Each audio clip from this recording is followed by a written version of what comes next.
ಉತ್ತರ ಕರ್ನಾಟಕದ ಹೆಮ್ಮೆಯ ರೈತ ಧ್ವನಿ ಟಿವಿ ಚಾನೆಲ್, ಬೆವರಿಗೊಂದು ಭರವಸೆ.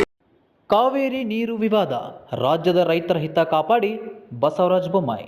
ಹೌದು, ಕಾವೇರಿ ನೀರು ಹಂಚಿಕೆ ವಿಚಾರ ಮತ್ತೆ ತೀವ್ರ ಚರ್ಚೆಗೆ ಕಾರಣವಾಗಿದೆ.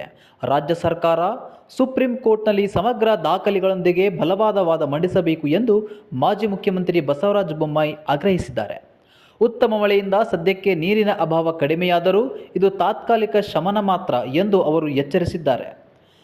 ರೈತರ ಕೃಷಿ, ಕುಡಿಯುವ ನೀರು ಹಾಗೂ ರಾಜ್ಯದ ಹಿತಾಸಕ್ತಿಗೆ ಮೊದಲೇ ಆದ್ಯತೆ ನೀಡಬೇಕು. ಕೆಆರ್ಎಸ್ ಅಣೆಕಟ್ಟು ತುಂಬುವವರೆಗೆ ನೀರು ಬಿಡುವ ವಿಚಾರದಲ್ಲಿ ಸರ್ಕಾರ ಎಚ್ಚರಿಕೆಯಿಂದ ನಡೆದುಕೊಳ್ಳಬೇಕು ಎಂದಿದ್ದಾರೆ. ಬಿತ್ತನೆ ಮಾಡಿದ ರೈತರಿಗೆ ಸೂಕ್ತ ಪರಿಹಾರ ನೀಡುವಂತೆ ಆಗ್ರಹಿಸಿದ ಬೊಮ್ಮಾಯಿ, ಮೇಕೆದಾಟು ಯೋಜನೆಗೆ ಬಿಜೆಪಿ ತಾತ್ವಿಕ ಬೆಂಬಲ ಎಂದು ತಿಳಿಸಿದ್ದಾರೆ. ಕಾವೇರಿ ವಿವಾದದ ಮುಂದಿನ ಬೆಳವಣಿಗೆಗಳ ಮೇಲೆ ಇದೀಗ ಎಲ್ಲರ ಚಿತ್ತ ನೆಟ್ಟಿದೆ.